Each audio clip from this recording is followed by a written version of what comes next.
हल षष्ठी भगवान बलराम जी के जन्मोत्सव के रूप में हल षष्ठी का पर्व मनाया जाता है। इस व्रत को हल षष्ठी इसलिए कहा जाता है कि बलराम जी का मुख्य शस्त्र हल और मूसल है, इसलिए इसे हल षष्ठी कहा जाता है। यह व्रत पुत्रवती स्त्रियां करती हैं। इस व्रत को करने के उनकी संतान निरोगी और दीर्घायु होती है। जिन स्त्रियों के पुत्र नहीं हैं, अगर वो भी इस व्रत को करती हैं तो पुत्र की प्राप्ति होती है। व्रत करने वाली स्त्रियों को इस दिन गाय के गोबर व दही का सेवन नहीं करना चाहिए। प्रातःकाल जरबेरी, बाँस तथा पलाश की एक एक शाखा बांधकर बनाई गई हर छठ को गाड़ लें। तत्पश्चात पूजा करें। पूजा में तिन्नी के चावल, सतनजा, फूल आदि से करें। भैंस जिसका बच्चा हो उसके दूध दही को चढ़ाएं और उसका सेवन भी करें। तत्पश्चात कथा सुनें। कथा। प्राचीन काल में एक ग्वालिनी थी। उसके प्रसव होने वाला था। उसे प्रसव पीड़ा सताने लगी थी, लेकिन उसका सारा ध्यान इस बात पर था कि उसने गाय और भैंस का दूध निकाल रखा था। उसका क्या होगा? यदि बच्चा अभी हो गया तो यह दूध बेकार हो जाएगा। दूसरी ओर उसे असहनीय पीड़ा भी हो रही थी, जिससे उसे कुछ सूझ नहीं रहा था। आखिरकार उसने निर्णय किया कि वह दूध बेचने जाएगी। उसने दूध और दही के घड़े अपने सिर पर रखे और उसे बेचने के लिए चल दी। लेकिन बीच राह में ही उसकी प्रसव पीड़ा और तेज हो गई और उसने झरबेरी पेड़ की ओट में एक सुंदर बच्चे को जन्म दिया। स्त्री का मोह अब भी दूध दही के प्रति कम नहीं हुआ। वह बच्चे को वहीं लिटाकर दूध दही को पास के गांव में बेचने चली गई। उसने अच्छी आमदनी हुई। इधर उस नवजाति पर आई विपत्तियां कम होने का नाम नहीं ले रही थी।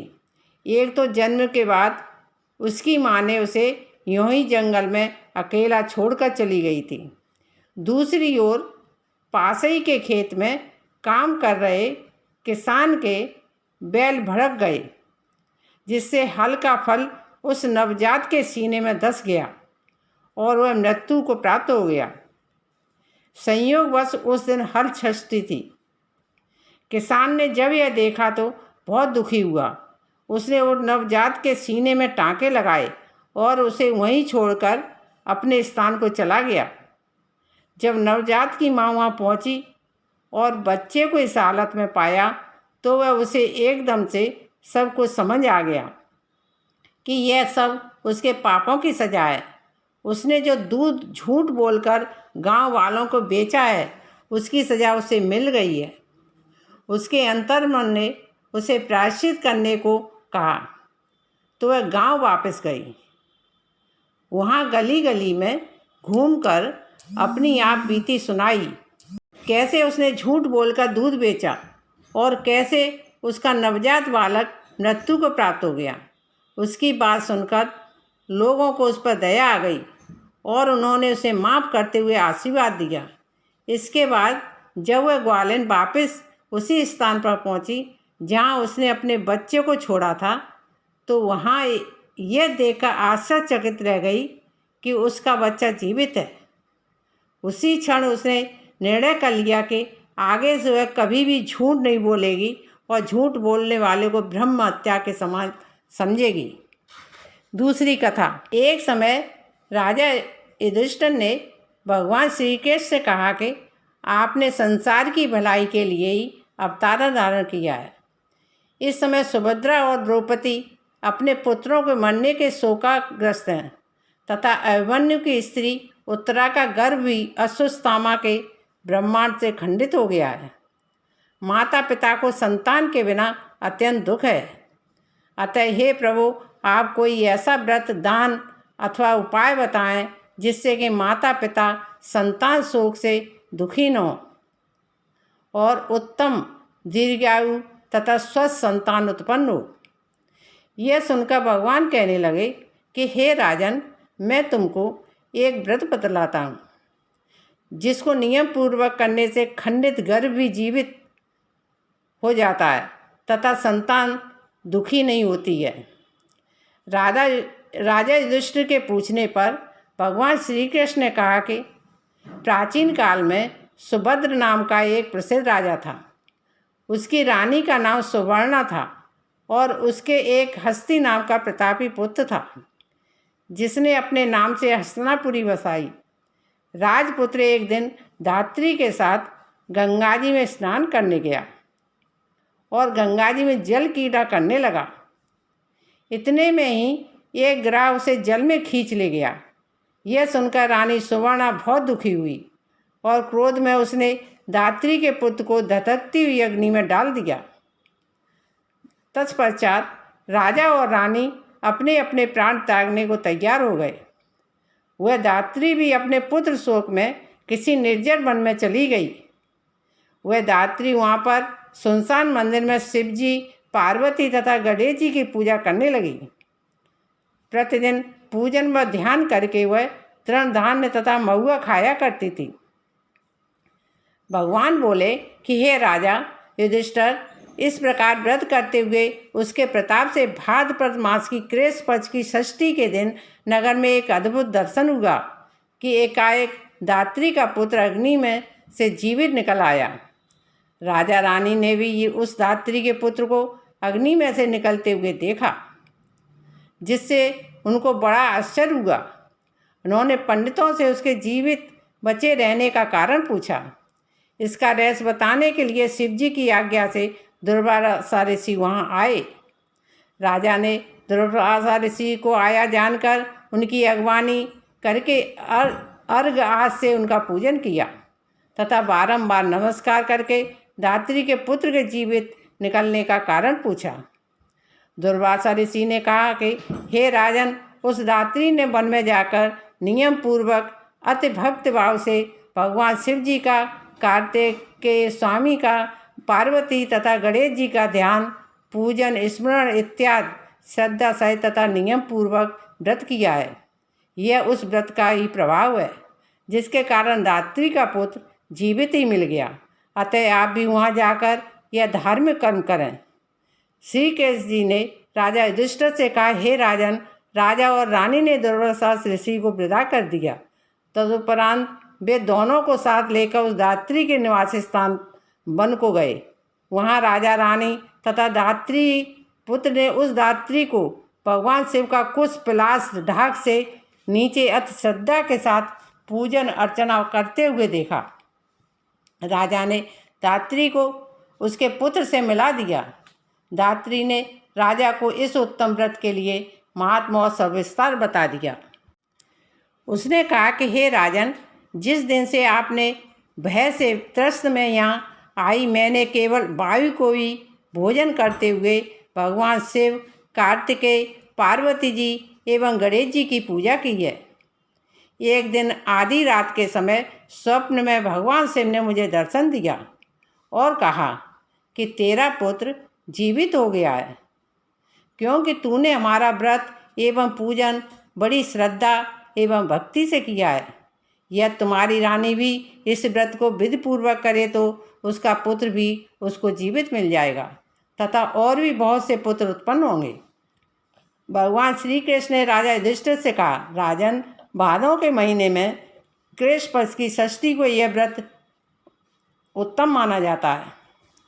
उसने प्रातःकाल स्नान करके क्रोध, लोभ, मोह त्याग कर व्रत को नियम पूर्वक कर लेना चाहिए। जब तक व्रती रहे किसी जीव की भी हिंसा न करे, व्रत संपूर्ण करने के लिए चींटी आदि का मार्ग भी उल्लंघन न करे तथा दोपहर के समय मित्रों सहित पिलास तथा कुशा के नीचे भगवान शिव, पार्वती, स्वामी कार्तिकेय तथा गणेश जी की मूर्ति स्थापित करके धूप, दीप, नैवेद्य आदि से विनम्र भक्तिभाव से पूजा करें और प्रार्थना करें कि हे सौम्य मूर्ति, पंचमुख शूलधारी नंदी श्रृंगी महाकाय आदि गणों से युक्त आप भगवान शिव को मैं साष्टांग नमस्कार करता हूँ। शिव हरंता प्रकृति श्रेष्ठ हेतु सौभाग्यदानी गौरी तथा माता पार्वती को मैं नमस्कार करता हूँ। हे मयूरवाहन, हे क्रौंच पर्वत को विदीर्ण करने वाले कुमार विशाख और स्कंद आप स्वामी कार्तिकों को बारंबार नमस्कार है। फिर एक दंत गणेश जी की अभ्यर्थना करें कि हे प्रभु मूषक वाहन लंबोदर, आपको साष्टांग प्रणाम है।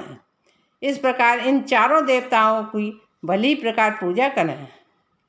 फिर ब्राह्मणों सहित गाजे बाजे से अपने घर को जावें। उस दिन समा के चावल का भोजन करें और दही दूध घी तथा मट्ठा विशेष रूप से खाएं। श्री कृष्ण ने कहा कि हे राजन, जो स्त्री पुरुष इस व्रत को विधि से करता है वह पुत्र और पौत्रवान होकर सुखी होता है। दात्री की ऐसी बात सुनकर राजा रानी ने विधिपूर्वक इस व्रत को किया, जिसके प्रताप से वह राजपुत्र शीघ्र ही ग्राह के गले से निकलकर बोलने लगा।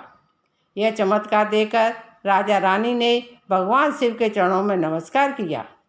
इस व्रत के प्रभाव से राजा को और भी कई आयुष्मान पुत्र प्राप्त हुए तथा राज्य में अनावृष्टि, महामारी, दुर्भिक्ष आदि के उपद्रव दूर हो गए और राजा अनेक वर्षों तक निर्विघ्न राज करते रहे।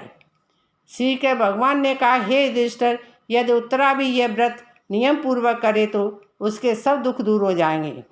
भगवान के ऐसे वचन सुनकर राजा युधिष्ठिर कृतकृत्य हो गए और असुस्तामा द्वारा खंडित किया हुआ उत्तरा का गर्भ इस व्रत के प्रभाव से जीवित हो गया। इस व्रत के करने से वंश स्थिर होता है। इस प्रसंग को भगवान कृष्ण ने राजा युधिष्ठिर से कहा तथा दुर्वासा ऋषि ने राजा सुभद्र से कहा कि हे राजन, इस व्रत को करने के उपरांत फिर उसका शास्त्रों रीत से उद्यापन करें। जय हो हलषष्ठी देव की आरती। जय जय छठ महारानी मैया, जय छठ महारानी, तेरे यश को गावे सुर नर मुनि ज्ञानी। जय जय छठ महारानी। भादों बदी छठी को बलराम जन्म लियो, स्वामी बलराम जन्म लियो, प्रेम सहित ब्रज जन ने तेरो ही व्रत कियो। जय जय छठ महारानी, तुम हो पुत्र प्रदायन सुख वैभव दाता, मैया सुख वैभव दाता, रिद्धि सिद्धि धन संपत्ति जीवर के पाता। जय जय छठ महारानी। भक्त भाव भक्ति में पूजा जो भी भक्त करे, मैया जो भी भक्त करे, काया निरोगी देकर सुख भंडार भरे। जय जय छठ महारानी। छठ मैया की आरती जो कोई जन गावे, मैया जो कोई जन गावे, हितकारी सुखकारी ज्ञान भक्ति पावे। जय जय छठ महारानी। जय जय छठ महारानी मैया, जय छठ महारानी, तेरे यश को गावे सुन नर मुनि ज्ञानी। जय जय छठ महारानी।